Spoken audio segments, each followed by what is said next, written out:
ప్రియ అప్రియముల యందు అంటే ప్రియమైనటువంటి దాని యందు అప్రియమైనటువంటి వాని యందు సమానంగా ఉండాలంటే నీకు ఇష్టమైనటువంటిది నీకు ప్రాప్తిస్తే ఎలా ఫీల్ అవుతావు, నీకు ఇష్టం లేనటువంటిది ప్రాప్తిస్తే ఎలా ఫీల్ అవుతావు అని చెప్పి ఒక క్యాలిక్యులేషన్ ఉందనుకోమ్మా.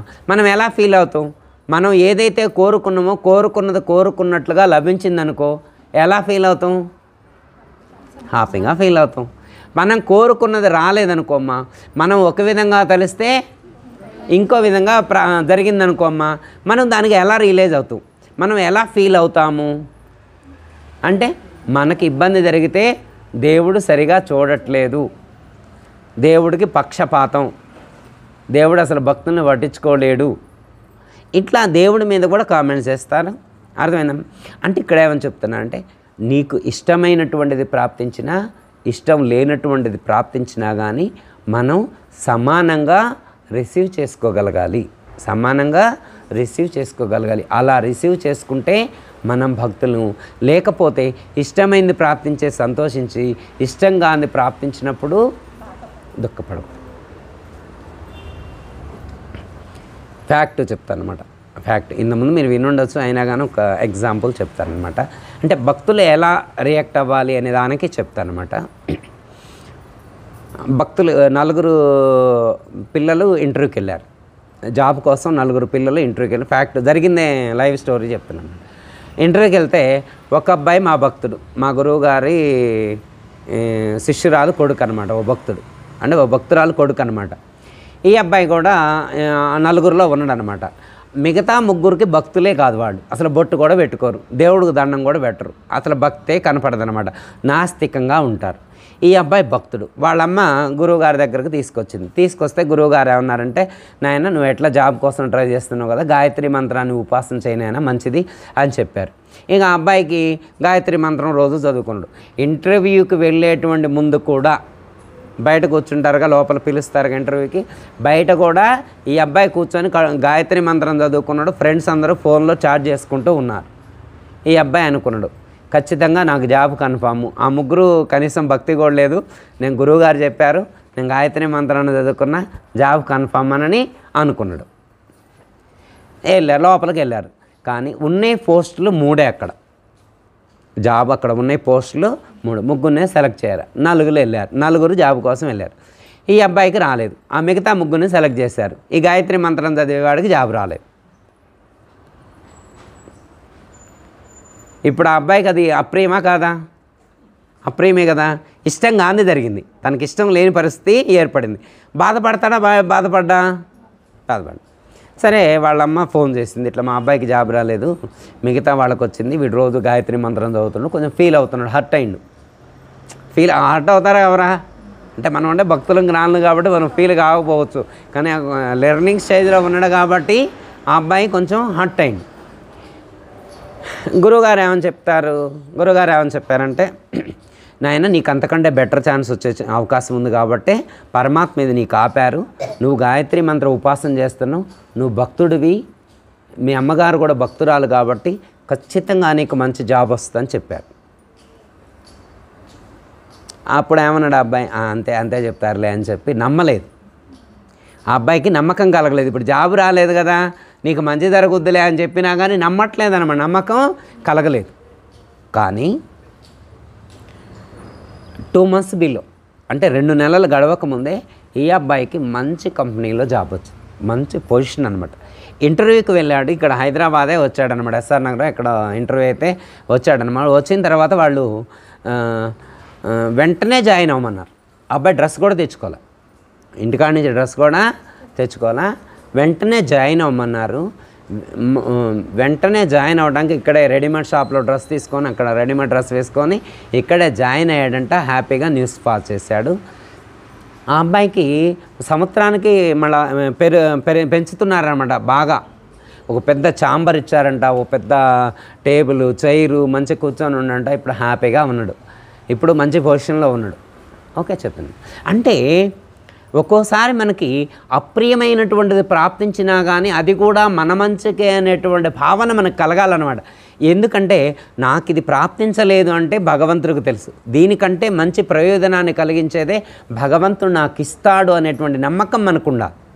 రెండోది నాకు ఇది ఇవ్వలేదు అంటే దీనివల్ల నాకేమన్నా ఇబ్బంది కలిగిద్దేమో, అందుకే నాకు ఇవ్వలేదు భగవంతుడు అనేటువంటి నమ్మకం కూడా మనకు ఉండాలి. అర్థమైందమ్మా? ఎదురింటోళ్ళు కారు కొనుక్కున్నారు, అసలు వాళ్ళకి ఆలోచనే లేదు కారు కొనుక్కోవాలని. ఎదురింటోళ్ళు కారు కొనుక్కోవాలనే ఆలోచనే వాళ్ళకి లేదు. వీళ్ళు ఎప్పటి నుంచో కారు కొనుక్కోవాలనుకుంటున్నారు, అయినా వీళ్ళు కొనలేకపోయారు. తిరుపతి పోయినప్పుడల్లా ఒక అప్లికేషన్ పెట్టారు, షిరిడీలో ఒక అప్లికేషన్ పెట్టారు, పోయిన కాడల్లా ఒక అప్లికేషన్ పెట్టొస్తున్నారు కారు శాంక్షన్ చేయమని. డబ్బులు ఉన్నాయి కానీ కారు కొనుక్కోలేని పరిస్థితిలో ఉన్నారు. ఎందుకు కొనుక్కోలేకపోతున్నారో వీళ్ళకి తెలియదు. కానీ ఎదురింటి వాళ్ళు ఎమ్మటే వెళ్ళారు, అప్పటికప్పుడే వాళ్ళ మనవరాలు అమెరికా నుంచి వస్తుందంట, వాళ్ళ నాయనమ్మకు ఫోన్ చేస్తుందంట, నానమ్మ నేను వచ్చేసరికి కారు ఒకటి కొనుంచండి అని అన్నదంట. ఫోన్ చేస్తే ఎమ్మటే వీళ్ళు వాళ్ళ మనవరాలు వచ్చే లోపల కొత్త కారు కొని కొత్త కారులోనే అమ్మాయిని ఎయిర్పోర్ట్ నుంచి తీసుకొని వచ్చారన్నమాట. వీళ్ళకి చాలా బాధ అనిపించింది. ఆ ఎదురింట్లో ఉన్నోళ్ళకి ఎదురెదురుగానే ఉంటున్నారు, మేము కొనలేకపోయినా వాళ్ళు ఎమ్మటే కొన్నారు అని ఎన్నిసార్లు చెప్పుకున్నారనమాట. ఒక్కసారి ఒక పండిట్ దగ్గరకు వెళ్ళారనమాట వీళ్ళు, ఫిలాసఫీ ఆస్ట్రాలజీ చెప్పించుకోవడానికి, జ్యోతిష్యం చెప్పించుకోవడానికి వెళ్తే ఆయన చెప్పాడట, ఆ జ్యోతిష్యం చెప్పినప్పుడు సంవత్సరం క్రితం మీకు యాక్సిడెంట్ అయ్యేటువంటి గండం ఉంది, ఏదో మరి ఏ తీరానో అయితే మీకు అదైతే ఆపింది, మీరు నమ్ముకున్నటువంటి దేవుడే మిమ్మల్ని ఆ గండం నుంచి గట్టెక్కించాడమ్మా, ఇప్పుడు మీకు బాగానే ఉంది అని చెప్పారంట. అప్పుడు తర్వాత వాళ్ళు అనుకోకుండా అన్ఎక్స్పెక్టెడ్గా కారు కొనుక్కున్నారు. ఏం జరిగిందో మీకు అర్థమయ్యే ఉంటుంది. అర్థమైందమ్మా?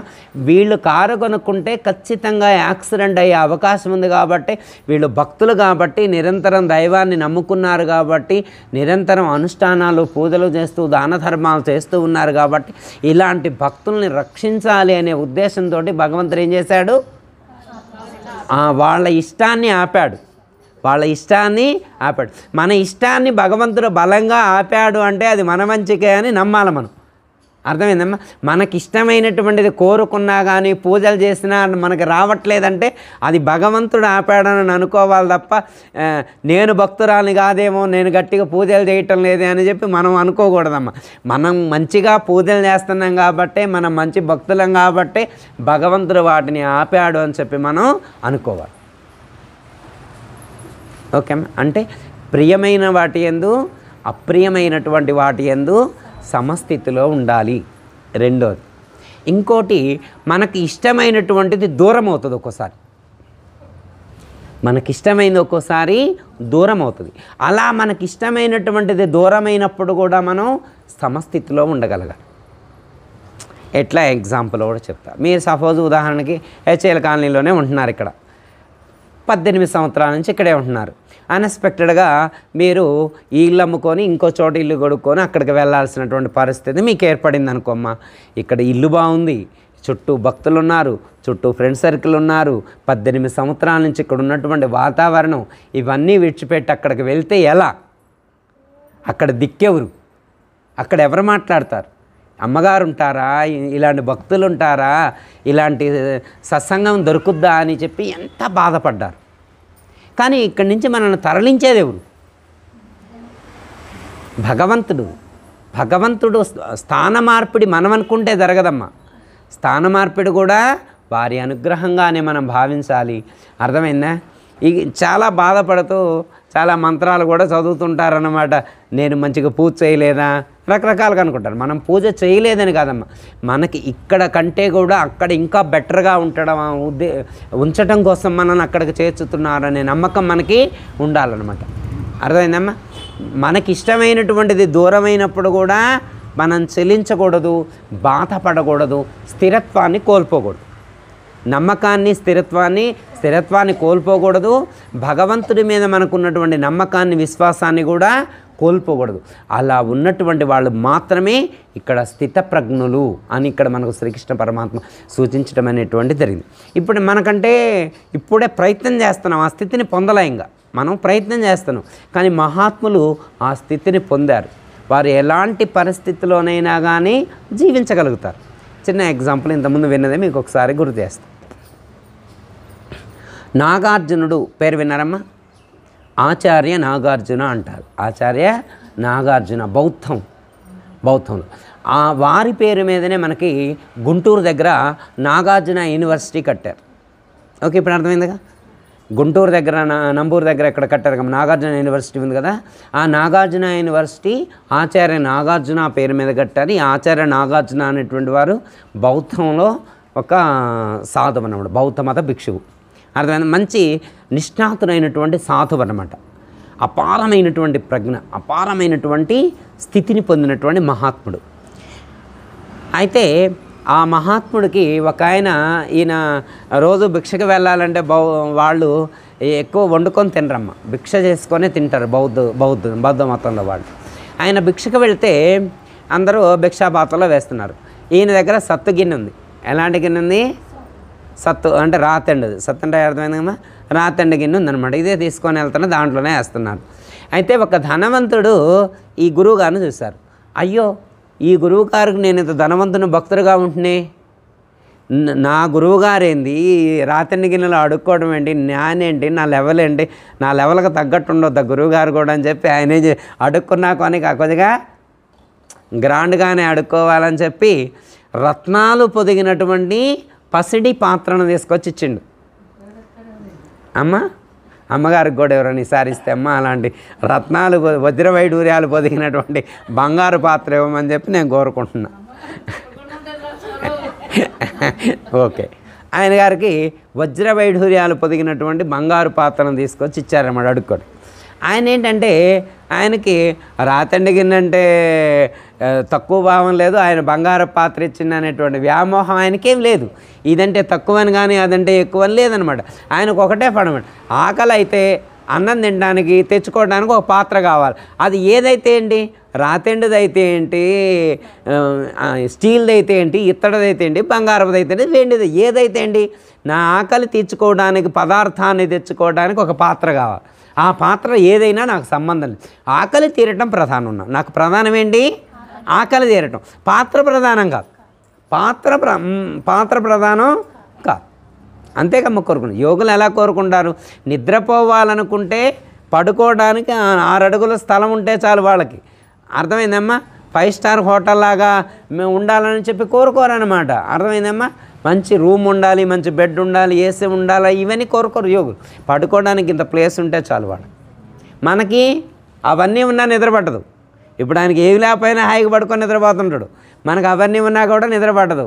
మనకంటే మనం ఉండే భక్తులం లోకంలో వాళ్ళకి. మనం భక్తులం పడుకుంటే 2 నిమిషాల లోపల నిద్రపోతామని నేను అనుకుంటున్నా. భక్తులకు ఆలోచనలు ఏముంటాయేమో, భగవంతుడు తప్ప రెండో ఆలోచన ఉండదు కాబట్టి ఎమ్మట నిద్రపోతారని నేను అనుకుంటున్నా. వాళ్ళు పోకపోతే తగ్గించుకునే ప్రయత్నం చేద్దాం. వేడిని తగ్గించుకునేది ఆలోచనలేకమ్మ నిద్రపోకుండా చేసేది. ఆలోచనలు కదలాడకపోతే దాన్ని నిద్ర అంటారు, అంతే కదా. ఆలోచనలు కదలాడుతుంటాయి పడుకున్నా కానీ దాన్ని కళ్ళ అంటాం. ఓకే, ఇప్పుడు నాగార్జునుడికి ఆచార్యుడికి బంగారు పాత్ర తీసుకొచ్చి ఇచ్చారు. ఆయన పెద్ద పట్టించుకోవట్లేదు. ఒక దొంగోడికి ఎవరో చెప్పారన్నమాట. ఆ గురువుగారి దగ్గర కాస్ట్లీ బౌల్ ఉందిరా, అది బంగారంతో చేసింది, వజ్ర వైఢూర్యాలు కూడా ఉన్నాయి, చాలా కాస్ట్లీ, చాలా ఖరీదు చేస్తాడు. ఈయన అనుకోండు దాన్ని కొట్టేస్తే పోయిద్దిగా, దాన్ని కొట్టేస్తే నాకు ఉపయోగపడుతుంది కదా అని అనుకోండి. ఇక లాస్ట్ దొంగతనం ఇక అదే. ఆ గురువుగారి దగ్గర చేసేదే ఇక లాస్ట్ దొంగతనం. ఇక అది చేసే కదా, అది అమ్ముకొని సెటిల్ అయిపోతాను. అప్పుడైనా మరి గిన్నె తేవాలంటే తెలుసుకోవాలి కదా. గురువుగారు ఎన్నింటికి లేస్తారు, ఎన్నింటికి పడుకుంటారు, ఎన్నింటికి ధ్యానంలో కూర్చుంటారు, ఎన్నింటికి ధ్యానంలో నుంచి వస్తారు, ఎప్పుడు భిక్షకి వెళ్తారు, ఇవన్నీ ఫుల్ డీటెయిల్స్గా అనుకున్నాడు. గురువుగారు ధ్యానంలో కూర్చునే సమయంలో గిన్నె కొట్టేద్దాం అనుకున్నాడు. మొత్తం ముందు రెక్కి నిర్వహించిండు, ఆశ్రమానికి వచ్చిండు, గురువుగారిని చూసిండు, మొత్తం ప్లాన్ సెట్ చేసుకున్నాడు. టైం ఒకటి సెలెక్ట్ చేసుకున్న తర్వాత ఆ గిన్నె కోసం పోయిండు. ఒకరోజు గిన్నె కోసం గురువుగారు ధ్యానంలో ఉన్న టైంలో గిన్నె కోసం పోయిండు. గిన్నె కోసం పోతే ఆ గిన్నె పట్టుకొని వచ్చేటప్పుడు అక్కడ పక్కన ఉన్నటువంటి ఒక వేరే వస్తువు ఉంటే దానికి తగిలింది. అది కింద పడి అది వేరే ప్లేట్ మీద పడి పెద్ద సౌండ్ వచ్చింది. గురువుగారు కళ్ళు తెరిచారు. ఏంది నాయన అన్నాడు. ఏంది నాయన అంటే గిన్నె పట్టుకొని నేను కనపడ్డాడు. దొరికిపోయిండు కదా. మరి ఇప్పుడు ఆయన కళ్ళు తెరిచిన తర్వాత పారిపోతే బాగోదు కదా, కళ్ళు తెరవకపోతే ఎట్లుండదు. ఈ మధ్యనే 2-3 సార్లు ఆశ్రమానికి కూడా వచ్చిపోయింది. గురువుగారికి గుర్తుపెట్టండి ఎమ్మటే. నాయన మొన్న వచ్చినావు కదా, నువ్వే కదా అన్నాడు. అవును గురువుగారు అన్నాడు. ఏంటి నాయన అన్నాడు. ఏంటంటే ఏం మాట్లాడలేకపోతుండు, మాట రావట్లేదు. చేతిలో చూసిండు, గిన్నె చూసిండు. గిన్నె కోసం వచ్చినవా అన్నాడు. గిన్నె కోసం వచ్చిన. అవును గురువుగారు, మరి దానికోసం వస్తే ఇంత కష్టపడి రావాల్సిన అవసరం లేదు, ఆ గిన్నె కావాలని నా జీవితం నేను మొన్ననే ఇచ్చేవాడినే కదరా, నువ్వు ఇన్ని ఇబ్బందులు ఎందుకు పడాలని చెప్పి గురువుగారు అన్నాడు. ఇప్పుడు దొంగోడికి ఎట్లా అనిపిస్తుంది అంటే గురువుగారికి ఆ పాత్ర ఉంటే దాంట్లో తింటేనే కడుపు నిండడం అనేది లేదు. అర్థమైందమ్మా? ఆ గిన్నె లేకపోయినా కానీ ఆయన కడుపు నిండుద్ది. ఎందుకంటే ఆ గురువుగారికి ఆ గిన్నె మీద మమకారం ఏమి లేదు, అలా అని చెప్పి పారేయలేదు. భక్తుడు తెచ్చిచ్చాడు కాబట్టి తీసుకొచ్చి ఆశ్రమంలో ఉంచిండు. ఒక దొంగోడు తీసపో కావాలన్నాడు, నీకు కావాలంటే తీసపోనాయనని ఈయనే ఫ్రీగా ఇచ్చిండు, గురువుగారే ఫ్రీగా ఇచ్చిండు. ఇప్పుడు వాడు గురువుగారికి నమస్కారం చేసి హ్యాపీగా తీసుకొని పోయిండు, హ్యాపీగా తీసుకొని పోయిండు. మనం అలా ఉండగలుగుతామా? ఎవరైనా మన ఇంట్లోది ఏదైనా వస్తువు కావాల్సి వచ్చారనుకోమ్మ, ఎప్పుడైనా మనం ఈ లోకంలో ఇది వదిలిపెట్టి వెళ్ళేదే కదా, అంతేందుకమ్మ ఇవన్నీ కాదు, మన ఇంటి బయట ఇటుకలు పడి ఉంటాయి అన్నమాట, మనం వాడం, వేరే వాడు అడిగితే ఇయ్యం, మనం వాడం, వేరే వాడు అడిగితే ఇయ్యం, మనకు ఉపయోగపడవయి. కొన్ని రోజులైన తర్వాత అవి పారేసేయి, మున్సిపాలిటీ వాళ్ళు వచ్చి తీసుకెళ్తారు, మనకి చెప్పకుండా తీసుకెళ్తారు. కానీ మనకి ఇప్పుడు ఈ బుద్ధి కాదనమాట, ఎందుకంటే వాడికి అవసరం అంటాడుగా, ఎందుకు ఇవ్వాలి, దండగే ఉంది. అంటే మనకు ఉపయోగపడంది కూడా దానం చేయడానికి ఇష్టపడట్లేదు. అంటే మీరు కాదమ్మా, లోకంలో మనకు ఉపయోగపడింది కూడా దానం చేయడానికి ఇష్టపడలేనటువంటి పరిస్థితిలో కొంతమంది ఉన్నారు. ఉపయోగపడేది కూడా ఇవ్వడానికి కొంతమంది సిద్ధంగా ఉన్నారు. జ్ఞానులు ఎలా ఉంటారు అనేది మనకు అర్థమవుతుందా లేదమ్మా దీన్ని బట్టి చూస్తే? అంటే గురువుగారు ఉన్నదంతా దానం చేయాలా అంటలేదమ్మా. యదృచ్ఛలాభ సంతుష్టో, యాదృచ్ఛికంగా ప్రాప్తించినటువంటిది ఏదైనా కానీ అనుభవించవచ్చు అని శాస్త్రం చెప్తుంది. అర్థమైందమ్మా? అంటే మన ప్రమేయం లేకుండా మనకు ప్రాప్తించినటువంటిది ఏదైనా మనం ఏమీ కోరుకోలేదమ్మా. మనకి ఇష్టమైనటువంటి పట్టు చీర మన చుట్టాలు తీసుకొచ్చి పెట్టారు, మనకి తీసుకోవాలా వద్దా? తీసుకోవాలి. ఇప్పుడు మనం ఏమైనా కోరుకున్నావా? అర్థమైందమ్మా? నేను వైరాగ్యం కలిగి ఉన్నా కాబట్టి వాళ్ళు తెచ్చిచ్చినా నేను ఈ చీర ఉపయోగించిన అనాల్సిన అవసరం లేదు. వేదాంతం అలా చెప్పలేదు. ఉన్నదాన్ని అనుభవించొద్దని చెప్పలేదు, లేనిదాన్ని కావాలని కోరుకోవద్దన్నారు. వేదాంతంలో చెప్పి లేనిదాన్ని కావాలని కోరుకోవద్దన్నారు, కానీ ఉన్నదాన్ని అనుభవించవద్దు అని చెప్పి ఏ శాస్త్రంలో కూడా ఎక్కడా కూడా చెప్పలేదు. ఓకే, అర్థమైంది. ఇప్పుడు ఈ గురువుగారే డైరెక్ట్గా ఆయనకి గిన్నిచ్చాడు, ఫుల్ హ్యాపీ మూడ్లో ఇంటికి వెళ్ళాడు. ఇంటికి వెళ్ళిన తర్వాత డోర్ సరిగా లేదు వాళ్ళ ఇంటికి చిన్న ఇల్లు, డోర్ సరిగా లేదు. ముందు డోర్ సరి చేయించిండు, కార్పెంటర్ని పిలిపించి ప్రొద్దుటే డోర్ సరి చేయించిండు. అది తీసుకెళ్ళి వాళ్ళింట్లో ఉన్నటువంటి చెక్క బీరువాళ్ళని పెట్టి మంచి గోడ్రేజ్ తాళం తీసుకొచ్చి దానికి వేసిండు అనమాట. వేసిండు. పడుకుంటే నిద్ర పట్టట్లేదు రేత్రి.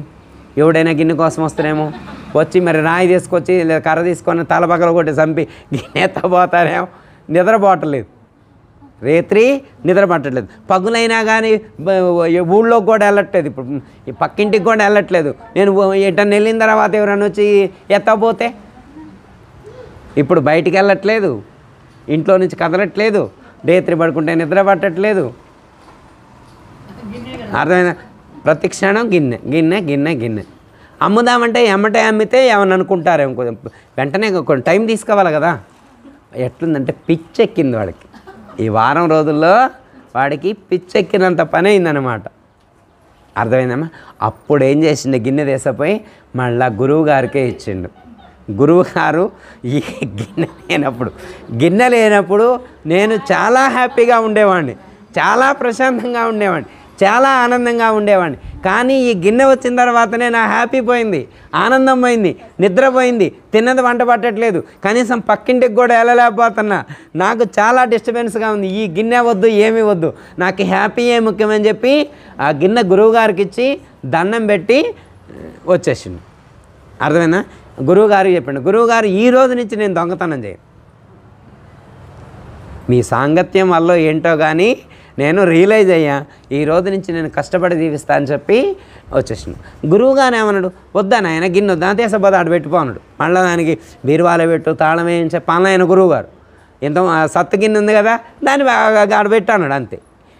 ఈయనకంత ప్రియారిటీ లేదు. అర్థమైందమ్మా? ప్రియ అప్రియముల యందు సమస్థితిలో ఉండటం. అర్థమైందమ్మా? ఇప్పుడు ఆ గురువుగారికి ఆ సత్తు గిన్నెంటే ఇష్టం కానీ బంగారపు గిన్నెంటే ఇష్టం కానీ లేదు. రెండిటి యందు కూడా సమభావం కలిగి ఉన్నాడు, రెండిటి యందు కూడా సమస్థితిలోనే ఉన్నాడు. ఒకటి ఎక్కువ ఒకటి తక్కువ అనేటువంటి థాట్ లేదు. ఓకే, అర్థమైంది. మన జీవితంలో కూడా నాకు పలానాది ఇష్టము అనే మాట రాకుండా ఉండాలి, మళ్ళా పలానాది ఇష్టం లేదు అనే మాట కూడా రాకూడదు. భక్తుడు ఎలా ఉండాలి? ఈ రెండు కలిగి ఉండాలి. ఏమేం కలిగి ఉండాలి? పలానాది ఇష్టం లేదనకూడదు, పలాంది నాకు ఇష్టమని అనకూడదు. గురువుగారు ఎన్నైనా కానీ నేను బిర్యానీ అంటే వదులుకోలేకపోతున్నా గురువుగారు, 2 నెలలు అవుతుంది కానీ మొన్ననే మళ్ళీ తింటే బాగా నాలుక అటే గుంజుతుంది, ఒక్కసారి తినొస్తా గురువుగారు అని చెప్పి గురువుగారికి దండం పెట్టి తిన. ఓకే, అంటే ఇష్టాన్ని బలవంతంగా కూడా అణుచుకోకూడదు, మన ఇష్టాన్ని బలవంతంగా కూడా అణుచుకోకూడదు. ఏం చేయాలంటే మనసుకు నచ్చ చెప్పగలగాలి. మనం చేసే ఇష్టమైనటువంటి, మనకు బాగా ఇష్టమైనటువంటి పని చేయటం వల్ల కలిగేటువంటి నష్టాన్ని తెలియచేయాలి, దానివల్ల ఎంత ప్రయోజనం ఉంది అనేటువంటి దాన్ని మనం ఒక్కసారి మన మనస్సుకి నచ్చ చెప్పగలిగితే, దానివల్ల ఉపయోగం లేదు అనేటువంటి విషయాన్ని మనం నచ్చ చెప్పగలిగితే చాలు, మనసు స్థిరత్వాన్ని పొందుతుంది. అంతేగాని బలవంతంగా మనసుని అణచిపెడితే అది అంతే వేగంతో డబల్ ట్రిబుల్ అయ్యి మళ్ళా మనల్ని ఇబ్బంది పెట్టేటువంటి అవకాశం ఉంటుంది. చాలామంది మీరు వినే ఉంటారమ్మా, December 31 ఐడియా ఉందమ్మా? December 31 స్మోకర్సు, డ్రింకర్సు, నాన్ వెజ్ తినేవాళ్ళు ఆ రోజే పెట్టుకుంటారన్నమాట. January 1 నుంచి నేను ఏమీ ముట్ట అంటాడు అనమాట. స్మోక్ చేయడు, డ్రింక్ చేయడు, నాన్ వెజ్ తిండు అనమాట.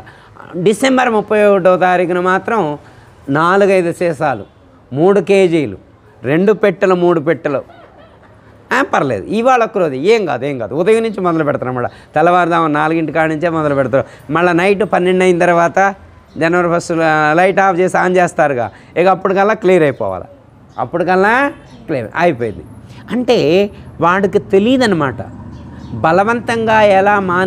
బలవంతంగా మానేయాలనే ప్రయత్నం, జ్ఞానం లేదు.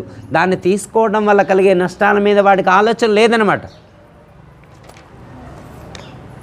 అదే బలవంతంగా అలా మానేయటం వల్ల ఏమవుతుంది? జ్ఞానం లేకుండా చేయటం వలన డిస్టర్బ్ అయ్యే అవకాశం ఉంటుంది. చివరికి వాళ్ళ పిల్లలు ఏం చేస్తారు? హాస్పిటల్కి చేర్పిస్తారు. డాక్టర్ గారు ఏం కాదు కొద్దిగా తీసుకో అప్పుడప్పుడు అని ఆ డాక్టర్ గారితో చెప్పించుకుంటారు. అంటే ఎండిపోతుంటాడు, పాలిపోతుంటాడు, వడబడిపోతుంటాడు అనమాట. శరీరం మొత్తం కూడా దసిలిపోతూ ఉంటుంది అనమాట. బలంగా లోపల గుంజుతున్న నరాలన్నీ కూడా గుంజుతూ ఉంటాయి అన్నమాట. ఎందుకంటే దానికి అది మానేయటం వల్ల తీసుకోవలసినటువంటి పౌష్టికాహారాన్ని తీసుకోకపోవటం, సైకలాజికల్గా ఫిట్ అయ్యలేడు. ఇప్పుడు ఫిజికల్ ఫిట్నెస్ వేరు, సైకలాజికల్గా ఫిట్గా ఉండాలి.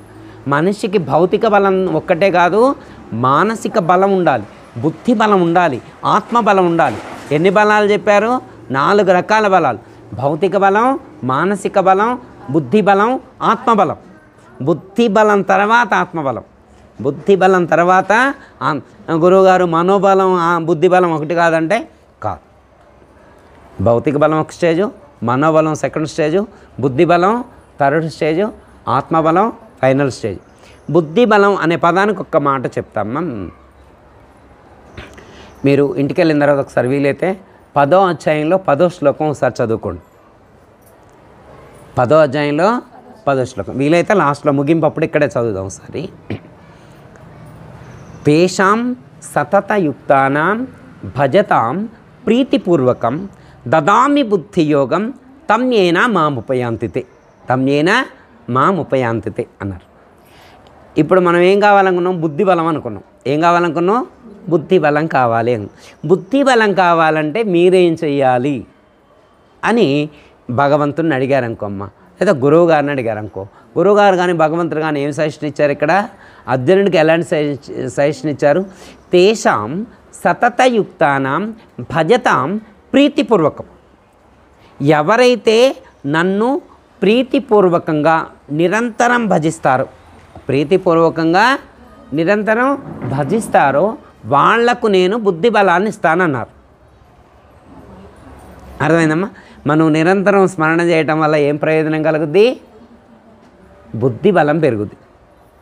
ఏం గురువుగారు ఇప్పుడు ఇంత రోజు మేము లలిత చదివేది, మంత్రం చదువుకునేది, ఇవన్నీ చేసేది ఈ బుద్ధి బలం కోసమేనా? ఓ అట్లా చెబితే మేము చదివే వాళ్ళమే కాదు ఈ బుద్ధి మాకెందుకండి? మేమన్నా ఇప్పుడు బుద్ధి లేని వాళ్ళమా? ఇప్పుడు ఆయన ఈటాన్ని కొత్తగా మేమేమన్నా తెలివి తక్కువ వాళ్ళమా? అసలు మా కాలనీలోకి వచ్చి అడిగి చూడండి, మాకెంత తెలివి ఉందో. మా బజార్కి రండి, నా పేరు చెప్పండి, వామ్మో అని అనకపోతే అప్పుడు అడగండి. మా తెలివి గురించి, మా బుద్ధి, మా జ్ఞానం ఎంత ఉందనుకుంటున్నారు అనేవాళ్ళు కూడా మీకు కనిపిస్తారనమాట. కానీ ఇక్కడ పరమాత్మ చెప్పింది అలాంటి బుద్ధి బలాన్ని గురించి కాదు. ఇస్ ద రైట్ నాలెడ్జ్, సరైనటువంటి జ్ఞానాన్ని, సరైనటువంటి ప్రయోజనాన్ని గుర్తించేటువంటి బుద్ధి. అర్థమైందమ్మా? ఇంకొక లాస్ట్ ఫైనల్ మాట ఏమంటారంటే దైవాన్ని దర్శించే శక్తియుక్తమైన బుద్ధి. దైవాన్ని దర్శించేటువంటి శక్తియుక్తమైనటువంటి బుద్ధిని ప్రసాదిస్తారు. నిరంతరం దైవాన్ని స్మరించాలి, భజించాలి. ఎలా? భజతాం ప్రీతిపూర్వకం. అమ్మగారు ఏమన్నారు? భజతాం ప్రీతిపూర్వకం. అంటే ప్రీతిపూర్వకంగా అంటే ఎలా అంటే ఏంటని అర్థం? ఇష్టంతో భజించాలి, ఇష్టంతో భజించాలి. అమ్మ అసలు నేను శుక్రవారం గుడికి వెళ్ళేదాన్ని, అమ్మగారు పొద్దాల ఫోన్ చేసి అడుగుతుంది కాబట్టి వస్తున్నా, లేకపోతే నేను ఎందుకు వద్దు, నాకేం పని, ఇంటికాడ కూడా పనే లేదమ్మా, పొద్దుపోవటం లేదు, నాకేమీ పొద్దుపోవట్లేదు, ఏం పని లేదు. ఆ టైంలో కరెంటు పోతుంది, సీరియల్స్ కూడా రావటం లేదు. ఏం చేస్తాం, ఇంటికాడ ఉండి కూడా అమ్మగారు ఎట్టా ఫోన్ చేస్తుందిగా, పోతే మళ్ళీ అని అమ్మగారు అయినా సంతోషపడింది అని చెప్పి పోతున్నా, లేకపోతే నాకేంటమ్మా, నేను ఎందుకు పోతాను అంటే ఇప్పుడు పూర్తి ఇష్టంతో వచ్చినట్టేగమ్మా. అంటే ఇలా వచ్చి పారాయణం చేస్తే కాదనమాట. ఎలా రావాలి? అమ్మగారికే ముందు ఫోన్ చేసి, అమ్మగారు రేపు సత్సంగం ఉందా, రేపు ఎక్కడైనా పారాయణం ఉందా, నేను వస్తా అమ్మగారు అని ఫోన్ చేయాలన్నమాట. అలా ఫోన్ చేస్తే మనం ప్రీతిపూర్వకంగా వచ్చినట్టు. వాళ్ళ అమ్మగారు సత్సంగం లేదని చెప్పారనుకో, అమ్మ శుక్రవారం పారాయణం లేదని చెప్పారనుకో, అమ్మగారు శుక్రవారం పారాయణం లేకపోతే అమ్మగారు నేను మీ ఇంటికే వస్తాను అమ్మగారు పారాయణం చేయటానికి, లేకపోతే అమ్మగారు మీరు మా ఇంటికి రండి, మీరు నేను కలిసి కూర్చొని పారాయణం చేద్దాం అంటే అప్పుడు ప్రీతిపూర్వకం ఉన్నట్టా కాదా? ఇప్పుడు మనం ప్రీతిపూర్వకంగా భజిస్తున్నామా లేదా అని ఒకళ్ళని అడగాలమ్మా, మనకి తెలీదా? అర్థమైందమ్మా? లాభం కలిగితే ఒక విధంగా, లాభం కలగదు అంటే ఇంకో విధంగా ఉండేట్లు మనం నడుచుకోకూడదు. అర్థమైందమ్మా? ఇక్కడ ఏమని చెప్తున్నారు? లాభ నష్టాలతో నిమిత్తం లేకుండా, లాభ నష్టాల యొక్క ప్రమేయం లేకుండా నిరంతరం కూడా భజతాం తేషాం సతతయుక్తానాం భజతాం ప్రీతిపూర్వకం దదామి బుద్ధి యోగం. అలాంటి వాళ్లకు నన్ను దర్శించేటువంటి శక్తిని నేను ప్రొవైడ్ చేస్తాను. అమ్మయ్యా, ఎవరిని దర్శించాలంట? ఎవరిని? భగవంతుని. ఓ గురువు గారు, భగవంతుని దర్శించడానికి ఇన్ని కష్టాలు పడాలా? లక్షిస్తే తిరుపతిలో నిల్చోబెట్టరు మమ్మల్ని అక్కడ గుడికాడ. ఆ దర్శనం కోసం ఇన్ని ఇక్కట్లు పడాలా? అమ్మగారు చుట్టూ తిరగాల, గుళ్ళ చుట్టూ తిరగాల. మా దగ్గర వచ్చే డబ్బు ఉంది, ఏం చేసుకుంటాం? పోండి. క్యూ ఎంత అంటున్నారు? క్యూలో వెళ్తే ఎంత అంటున్నారు? 500, 10,000 ఇస్తా, ముందు తీసపోమన్నా. మనం తీసపోరమ్మా? 10,000 ఇస్తే 500కే తీసుకెళ్ళేవాళ్ళు 10,000 ఇస్తే ముందు తీసుకెళ్తారా లేదా? కాశీ వెళ్ళారనుకోమ్మా, దర్శనానికి వెళ్ళాలనుకోమ్మా, ఆయన 1000 రూపాయలు అడిగిండు అనుకో దర్శనానికి, 20,000 ఇస్తానండి, తీసుకెళ్తారా? సంతోషంగా తీసుకెళ్తారు. అక్కడ కాసేపు నిల్చోబెడతారు కూడా, కాసేపు కూర్చోబెడతారు, అభిషేకం చేపిస్తారు, ఏదైనా చేపిస్తారు, ఎక్కువ డబ్బులు ఇస్తారు. మరి ఇప్పుడు ఈ దర్శనం చేయడానికి ఇప్పుడు ఈ పూజలు అయినా ఎందుకు? ఈ పూజలు, మంత్రాలు, భజనలు ఏమైనా అవసరమా? డబ్బులుంటే సరిపోతుందిగా. డబ్బులతో సరిపోయేదానికి పూజలు ఎందుకు గురువుగారు? మీరంగా వెనకబడే ఉన్నారా ఏంటి? ఇంకా మీరు వెనకటి కాలంలోనే ఉన్నారా అని చెప్పి ఏమన్నా డౌట్ వస్తా రాదమ్మా? వస్తుంది కదా. అంటే భగవద్గీతలో భగవంతుడు చెప్పినటువంటి దర్శనం ఈ దర్శనం కాదు. డబ్బులు ఇస్తే తీసుకువెళ్ళి గుళ్ళో విగ్రహాన్ని చూపెట్టే దైవాన్ని దర్శించే దాని గురించి చెప్పాల. అర్థమైందమ్మా? క్యూలో నెట్టుకుంటూ వాళ్ళని వెనక నెట్టేసి మనం ప్లాన్తో యుక్తితో వెళ్ళి తిరుపతి వెంకటేశ్వర స్వామిని దర్శించుకునేటువంటి దర్శనం గురించి చెప్పలా. ఇక్కడ ఈ దర్శనం కాదు చెప్పింది, ఈ దర్శనం గురించి. ఈ దర్శనం కోసం ఇన్ని పూజలు ఎందుకు చేయాలి, ఇంత ఇబ్బందులు ఎందుకు పడాలి? ఇది భగవంతుడు చెబుతారా? ఇది ఎవరు చెప్పిన మాట? సాక్షాత్తు శ్రీకృష్ణ పరమాత్మ చెప్పాడు, శ్రీకృష్ణ భగవానుడు చెప్పాడు. సతతయుక్తానాం, భజతాం ప్రీతిపూర్వకం దదామి బుద్ధియోగం. నిరంతరం నన్ను స్మరిస్తే నీకు ఎలాంటి శక్తి ఇస్తా అన్నారు? నన్ను దర్శించేటువంటి శక్తి ఇస్తా. అంటే ఆయన ఎక్కడున్నాడని. ఓహో, అంటే శ్రీకృష్ణ పరమాత్మను దర్శించే శక్తి ఇస్తారు అంటే కాశీ వెళ్ళకూడదు. అయితే మరి శ్రీకృష్ణ పరమాత్మను దర్శించాలంటే ఎక్కడికి వెళ్ళాలి? ఉడిపి వెళ్ళాలి వెళ్తే, లేకపోతే ద్వారకా వెళ్ళాలి వెళ్తే, బృందావనం వెళ్ళాలా. ఓ కాశీ వెళ్తే కుదిరే పని కాదు, రామేశ్వరం వెళ్తే కుదిరే పని. మరి అక్కడ దర్శనం అయితే కృష్ణ పరమాత్మ దర్శనం. ఇప్పుడు ఎవరిని దర్శించాలని? దదామి బుద్ధి యోగం అంటే నీకు నన్ను దర్శించే శక్తి ఇస్తా అంటే ఎవరిని దర్శించే శక్తి అనే అర్థమమ్మా? శ్రీకృష్ణ పరమాత్మ ఎక్కడ ఉంటాడని మనం ఫిక్స్ అయిన ముందే. శ్రీకృష్ణుడు అంటే ద్వారకలో ఉంటాడో, లేకపోతే బృందావనంలో ఉంటాడు, ఉడిపిలో ఉంటాడు. మనమే ఫిక్స్ అయిపోయి గురువాయూరులో ఉంటాడు, కొన్ని ఫిక్స్ అయిపోయినాం కదా. మనమే ముందు ఫిక్స్ అయిపోతే మరి ఆయన ఇంకేం చేస్తారో అయ్యే దర్శింపజేస్తారు. మనం ముందే ఫిక్స్ అయితే ఆయన మాత్రం ఏం చేస్తారో వాళ్ళనే చూపిస్తారు. ఇప్పుడు పరమాత్మ చెప్పింది అలాంటి దర్శనం కూర్చా, అలాంటి దర్శనం కూర్చు కాదా? అమ్మయ్య, ఇలా అంటే అందరూ చూసేటువంటి విగ్రహాలను చూసే దర్శనం కాదు ఇక్కడ చెప్పింది. అది మనం గుర్తించాల్సింది. అర్థమైందమ్మా? మరి ఎలాంటి దైవాన్ని దర్శించే శక్తి ఇస్తారు చెప్పండి అమ్మా? మనలో ఉన్న దైవాన్ని దర్శించే శక్తిని ఇస్తారు. అమ్మయ్య, ఒక క్లారిటీ వచ్చింది. మనలో ఉన్న దైవాన్ని దర్శించే శక్తి ఇస్తారు. ఎప్పుడైతే మనలో ఉన్న దైవాన్ని దర్శిస్తామో సర్వంలో ఉన్న దైవాన్ని దర్శించే శక్తి మనకు వస్తుంది. సర్వంలో అంటే ఒక్క మానవుల్లోనే కాదు. సర్వంలో దర్శించడం అంటే ఒక్క మానవులలోనే కాదు, చరాచర జగత్తునంతా, కదిలే వాటి యందు కదలని వాటి యందు, అణువణువునందు కూడా. అణోరణీయాన్ మహతో మహీయాన్, అణువణువునందు, అణువు కంటే సూక్ష్మమైనటువంటి దాని యందు, మహత్తు కంటే పెద్దదాని యందు, అణువు నుంచి మహత్తు వరకు వ్యాపించి ఉన్నటువంటి చరాచర జగత్తునంతటా కూడా దైవాన్ని దర్శించేటువంటి శక్తి మనకు వారిస్తారు నిరంతరం వారిని భజించటం వలన. ఓకే అమ్మ, ఇలా దర్శించితే ఏంటండి ఉపయోగం? గురువుగారు అమ్మ జయ గురమ్మ. అయిపోయిందమ్మ, 2 minutes అయిపోయింది. అర్థమైందమ్మా? సర్వంలో దర్శించేటువంటి శక్తి ఎవరికి వస్తుంది? దర్శించడం వల్ల ఏంటి ఉపయోగం అంటే ఒక్క పరమాత్మ పరిమితమై ఉన్నాడు అనేటువంటి ఆలోచనను మనం దాటగలుగుతాం. పరమాత్మ పరిమితమై లేడు, అపరిమితంగా ఉన్నాడు, అనంతంగా ఉన్నాడు, ఆవరణకు అతీతంగా ఉన్నాడు, అవధులు లేకుండా ఉన్నాడు అనేటువంటి సత్యం జ్ఞానం అనంతం బ్రహ్మ అనేటువంటి స్థితికి మనం చేరుకోగలుగుతాం. ఆ స్థితికి చేరుకునేటువంటి వాడు స్థితప్రజ్ఞుడు. సర్వంలో ఉన్న దైవాన్ని దర్శించేటువంటి ప్రయత్నం మనం చేద్దాం. అది చేయాలి అంటే ఇంద్రియ నిగ్రహం కలిగి ఉండాలి అని చెప్పారు. నెక్స్ట్ తర్వాత 58 నెక్స్ట్ మళ్ళా వచ్చే వారం అవకాశం ఉన్నప్పుడు చెప్పుకుందాం. ఓకే, జయతల సద్గురు ప్రభు మహారాజుకు అందరికీ జయ గురు.